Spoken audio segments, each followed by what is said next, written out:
నేను చెప్తా. ఇప్పుడు ఈ మరమరాలు కొద్దిగా వేడి మూకిట్లో వేసుకుని వేయించుకుని మిక్సీ చేసుకుందాం.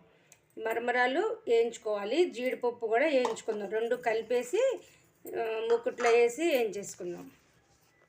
చూడండి, ఇవి నేను వేయించేసి పౌడర్ చేస్తాను.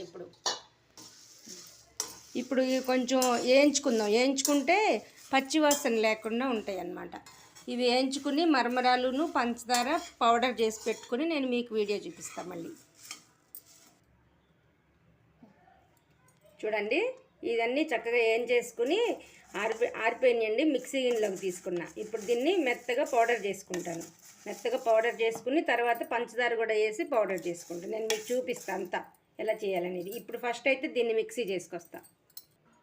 చూడండి, మరమరాలని మెత్తగా పౌడర్ చేసేసుకున్నా. బాగా స్మూత్ ఫైన్ పౌడర్ చేసేసుకున్నా. మీకు ఏమైనా డౌట్ అనిపిస్తే కనుక జల్లించుకోండి. నేనైతే బాగా